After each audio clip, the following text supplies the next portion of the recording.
This video is about the number one mistake in pet sitting.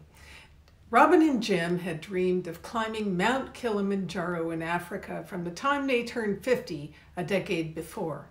It's not a simple undertaking. They investigated the details for over a year, prepared with the right level of exercise, packed with exactly the right clothing in a special duffel, purchased an expensive but worth it backpack and wore it for 6 months during training, broke in their hiking boots until they could be worn for a 15-mile day. They would be gone a month. Marley was their 3-year-old English Springer Spaniel. He had so much energy, and he helped Robin and Jim train by walking a good deal of the day with them. They investigated the possibilities for Marley's care while they were away. Their options were 1. A doggy hotel, 2. A friend who likes dogs, 3. A person who lives in their home and could take care of Marley, 4. A service that supplied a daily walker.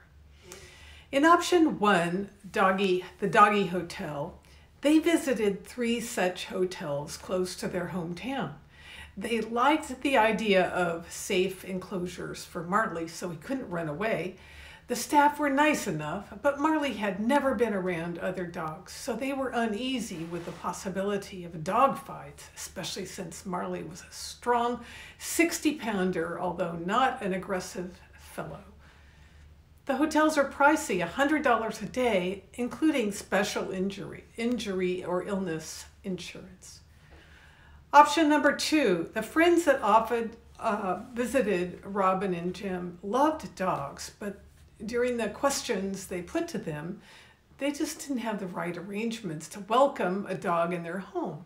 For example, a chronically ill spouse needed care, or there was no fenced backyard for Marley's outings, or the friends would be out of town for some of the proposed time. Their own son could not help because he and his wife owned 2 German Shepherds at home. It was already full. Option number 3, the live-in sitter. Local newspapers advertised live-in sitters available, and they also found several reputable pet sitting sites on the internet. Robin and Jim turned their search in this direction. They sent out emails, they held phone interviews, and gathered the most likely candidates.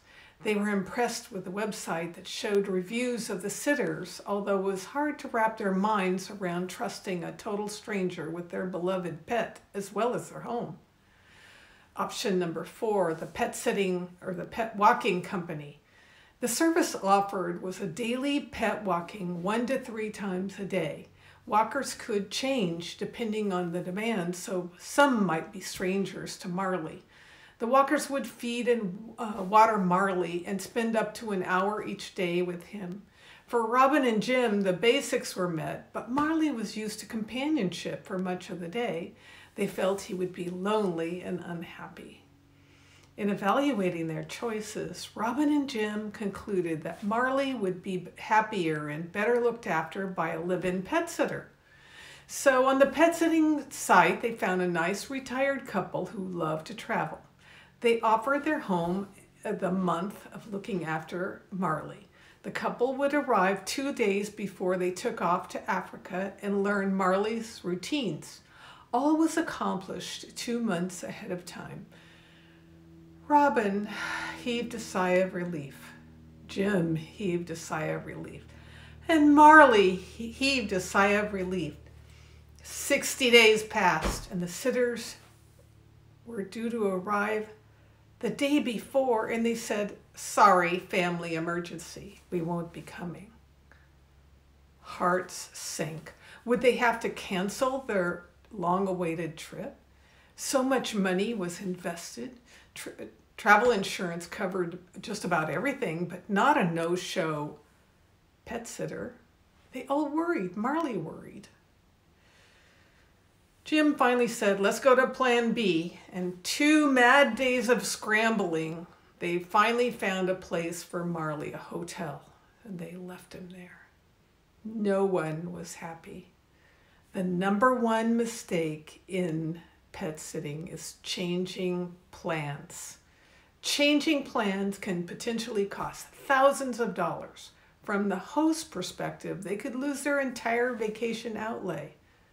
From the pet sitter perspective, we can lose our transportation cost and the cost of lodging, alternative lodging. What's the fix? The fix is keep your commitments. Keep your commitments.